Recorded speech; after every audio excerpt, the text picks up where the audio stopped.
Okay, for those of you having sitcom withdrawals, first let's get this out of the way.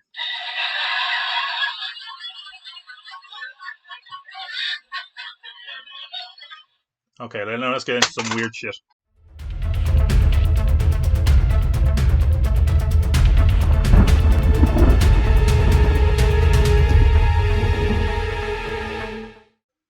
Welcome to The Watcher. I am your cult leader, Tom Pan, and we just watched episode 4 of WandaVision. Probably a pretty defining episode of the show that answered a lot of questions and also forced us to ask a lot more, to be honest, as always.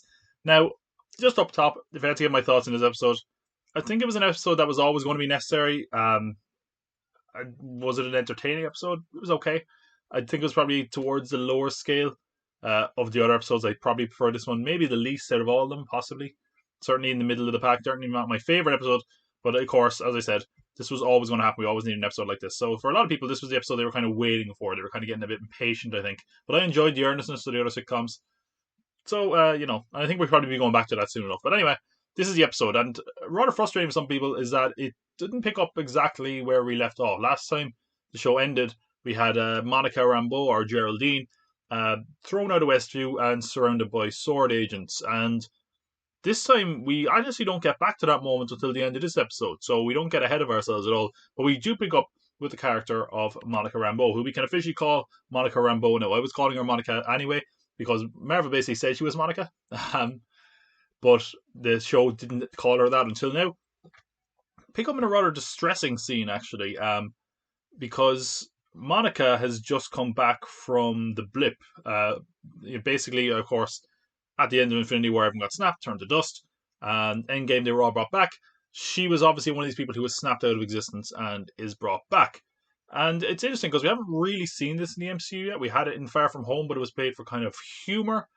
This time they kind of doubled down on like the horror of just coming back into existence out of nowhere.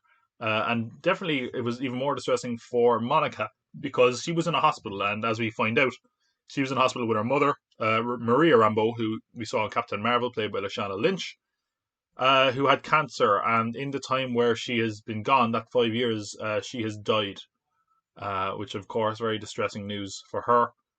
I don't know how aware some people were of who Maria Rambeau was.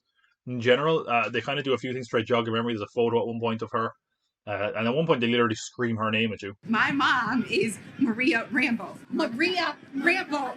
Just in case you'd forgotten. But yeah, she's a pretty pivotal character, it seems, to the MCU because, as this episode also reveals, she found Sword, of course, which we kind of have to talk about Sword because it's a little bit odd, Sword in the MCU, because in comics it's a lot more defined. Generally, it's Shield on Earth, Sword in space, basically. But of course, Shield have been in space in the MCU, and Sword, according to this episode, do things on Earth as well. So that relationship isn't really defined here. A lot of kind of expectations as well were that Nick Fury was in a Sword base at the end of Far From Home. We don't entirely know that, but regardless, Maria Rambeau is dead. She founded Sword, and her daughter Monica Rambeau is a Sword agent, and we see her going to a Sword facility, and we basically meet, I guess, Nick Fury of Sword, who is Tyler Hayward. Whether he's going to factor in more, I could certainly see him being a character going out throughout the MCU. It's definitely in the Secret Invasion series, perhaps. But he is basically showing her around. He also says that things have changed. We talked already about the name of Sword, what it stands for, which was Sentient Weapon Response. Sentient Weapon Observation Response Division, which was only kind of we knew because it kind of leaked with I think it was a book about Monica Rambeau. But here they confirmed that, and interestingly, Monica's response is kind of like observation response. What like it's seemingly changed in that time. She kind of said that they used to kind of create things. Again, there's some interesting kind of gaps in between Captain Marvel and the rest of the MCU. I wonder if we'll ever see that kind of catch up. But for now, we won't, of course.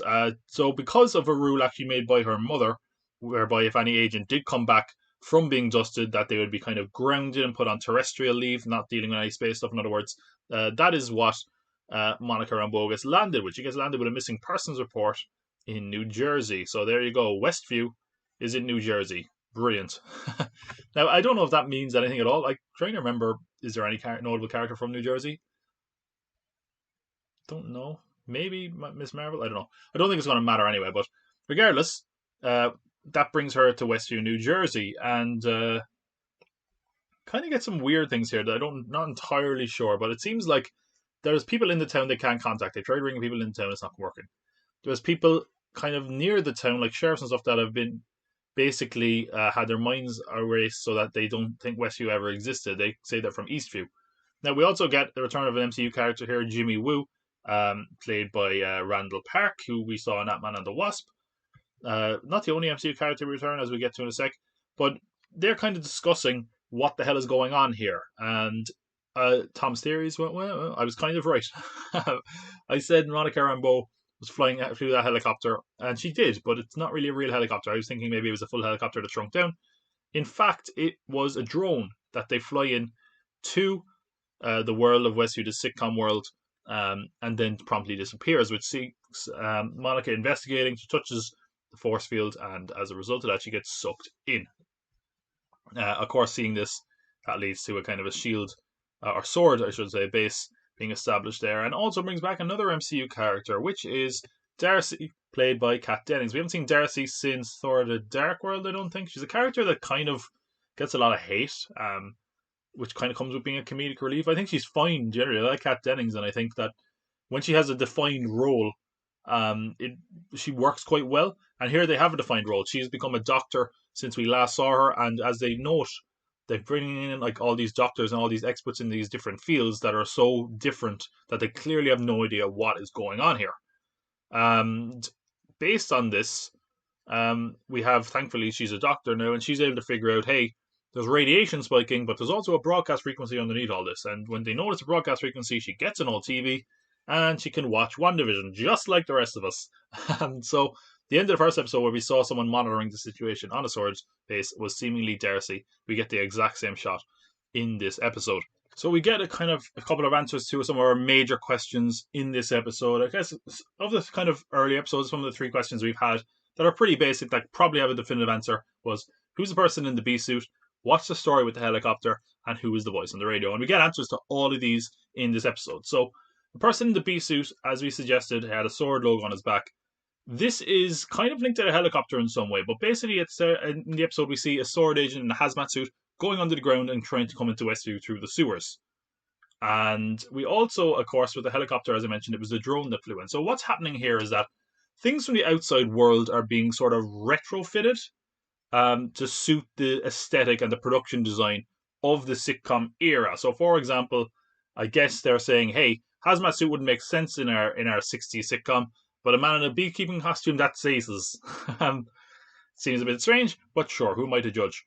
That's kind of the answer to those. They're basically everyday objects with an explanation that have been adapted to a sitcom setting where they make a bit more sense.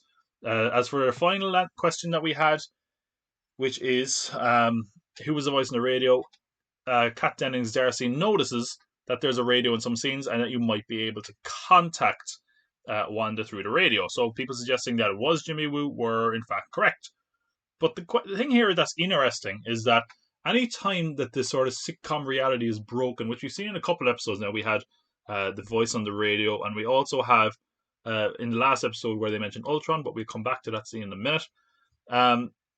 As much as we are seeing it play out, the people monitoring this, the sword agents, are not seeing it. So while we heard Wanda kind of listening to the radio, in their vision that they're watching, it kind of jumps, so it skips over all that awkwardness and just keeps with the reality and the flow of the sitcom, which is interesting. So it means that anytime that kind of immersion is broken, they're not really aware of how it's affecting it. So they don't even know that the radio worked, but we do. Interesting. So that means Wanda's definitely possibly rejecting reality even more. But since they're doing this, and since they've monitored the sitcom, they of course realize that Wanda and Vision are real people. So what about all these other people? So they start setting up an identity board, which they basically start matching them to real people. So we suggested that all these people were real people that were stuck in this. It certainly is the case now. Again, we still kind of have a question of how aware they are of the situation they're in. Are they in danger? Are they trapped? All this kind of stuff. A lot of suggestions of that in the last episode as well. Now, what we should also note is that the most interesting thing here is that there's two names that are kind of absent. The first person that isn't there at all is Dottie, who we saw. She was kind of the waspy character in the talent show episode. Is there a reason for that? Not entirely clear yet. But also, Agnes is there, but they haven't matched her identity yet. In fact, my head's blocking it in this shot, but let's see if we can move that out of there. They don't have an identity for Agnes. Does that mean Agnes is a real person? Is she something imagined? We don't entirely know. Is it a false identity? A lot of questions to be asked there. But of course, Agnes is the one that all of our questions are kind of hinging on anyway, who she is and how this could all factor in. The other thing we should mention, and let me say this, right? I don't see myself in like a Captain America. I don't see myself in a Thor. I don't have the body for it. But if there's one character I identify with, it's got to be Jimmy Woo. Writing all those theories on that board. That is how I spend my Friday mornings. And let's go through a couple of things, because Jimmy Woo is all of us, which is asking questions like, why hexagonal shape? I'm reading this directly from him. I mean, he needs to work on his grammar. But why hexagonal shape? Why sitcoms? Why same time and space? Is Vision alive? Those are what we don't know, he says. Now, they also have the failed attempts written up on the board. Phone lines, digital, and drones. Those are all kind of things that we saw play out in general. A few things that are kind of cut off. They're kind of saying who's behind this. They have Skrulls question mark. Well, they have Krulls question mark, but obviously it says Skrulls. I don't know. Could the Skrulls be behind this? We don't know. Doesn't seem like the likely one, but an interesting one. I mean, then again, we're all of us are suggesting the devil, but we have the benefit of saying, hey, there's a devil in Marvel Comics. They can't just say, oh, they don't have comics. They can't just say out of nowhere, hey, the devil. That would be a weird thing to just bring in. But again, this is a world with aliens and monsters, and everyone got snapped out of existence for 5 years. So maybe there could be a devil, But yeah, they also say that basically it's what is it? Whatever's going on is triangulated to Westview and 5 mile radius. Whether that matters really, I don't know, to be honest. That's sort of the bulk of the episode. We don't see a lot of what's going on with the actual sitcom, but what we do see is we see what actually played out in the house after Geraldine mentioned Ultron. Last week we kind of saw them mention that, and we kind of saw an intense scene, and then we saw her being thrown out. Now we know for sure that Wanda threw her out of the house, threw her through a couple of walls, which I'll come back to when I do a few Easter eggs in a sec. Yeah, very intense scene again. It's pretty much the only time we kind of see what's going on in the sitcom world. Again, to the agents seeing this, they just saw the mention of Ultron, and then it went back to our sitcom reality. They didn't see the intense moment that Wanda had. But we do see, as I mentioned, how this all plays out, which is her throwing through 2 walls. But we should talk about a very distressing shot. I've said distressing a lot about this episode. It's only going to get worse, I'd say, folks. When Vision comes back and we see Wanda see Vision clearly dead, coloured rain out of space with a massive hole in his head where Thanos ripped a stone out of his head and killed him. Jesus. The fact that Wanda sees it, does that mean that Vision is definitively dead? Is she just lying to herself? Really terrifying and creepy. Has she reanimated his corpse? Is this like a weekend at Bernie's? Oh man, it's pretty terrifying. What does it mean? Does that necessarily answer our question that Vision is definitely dead? Is he in the process of coming back to life? Is that why we're jumping ears? I kind of theorized before Tom's theories. Yes, it's Tom's theories, not Tom's prophecies. That the kind of going from black and white to color could be that they're kind of bringing color back to him, that he's slowly coming back to life, and then when he comes to the modern day, he could be back in the modern day. Pretty distressing shot. Wanda is seemingly aware that Vision is dead or was dead, and this also ties into an interesting thing that happened during the week. I might have even been the week before. Paul Bettany mentioned that there was originally an end credit scene in Avengers Endgame whereby Wanda saw Vision in a body bag. Has she stolen his corpse? God, that's fucking creepy if it is. But at the moment, either way, what's going on, Wanda's not exactly coming up smelling like roses. So anyway, we see Geraldine landing, and Geraldine immediately says it's all Wanda, and that she's all behind this. There's no one doing anything to her. She's not trapped. This is a hell of her own creation. So, I have some theories on that and some thoughts. I don't know if I call them theories. I'll keep my theme where it is. I don't think they would necessarily just straight up say that so early on in the show if it was true. I do think there is the fact that we could be maybe seeing a mixture of Wanda and someone else. Not very easy to tell right now, but either way, does really look um, not great for Wanda. It really kind of feels like she's she's not really playing ball here. She's not being all the way a good guy. So yeah, that's the whole show. It does kind of look like, based on the last shot of the episode, that we'll be going back to sitcoms next week. The last shot is behind me in the video.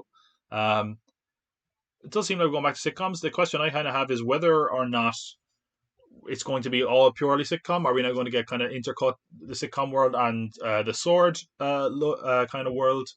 I don't know. It seems weird to just go straight back into sitcoms. I don't know. It could be a mixture of both. But aside from that, I kind of want to mention Easter eggs, and there's a few here. Nothing major. I want to mention one I noticed. I don't know. Maybe this is the kind of thing again where I'm like, is Marvel that clever? Is it? Am I looking into it too much? I haven't seen anyone else mention it, I don't think. But so one Monica, I can already call her Geraldine. I got used to Geraldine. Oh. When Wanda throws Monica out of the house, she goes through the sitting room wall. She goes through the wall of the nursery, or the exterior house wall, if you want to call it that. She goes through a fence, and she goes through a force field. She broke the fourth wall. I'm breaking the fourth wall.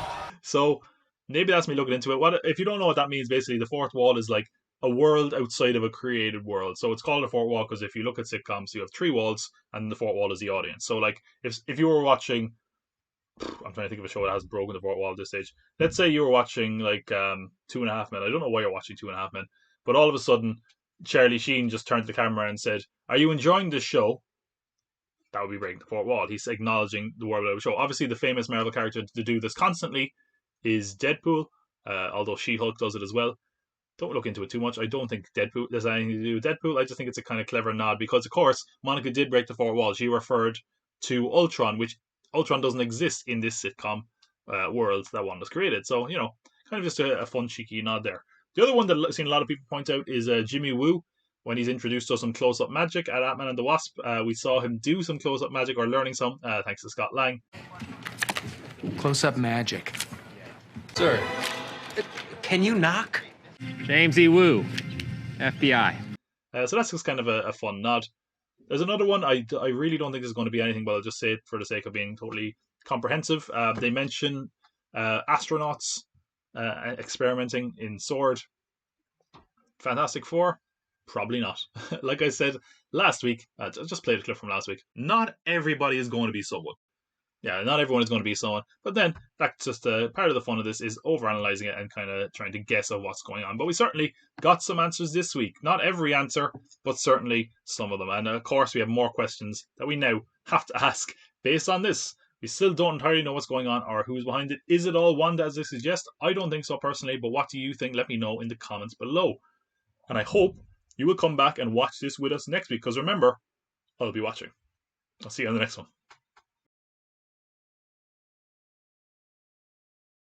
Hey, thanks for sticking around, and I just have a very special announcement, and that is that from next week, episodes of The Watcher are also going to be available as a podcast. Now, you don't just have to watch The Watcher, you can listen to it as well.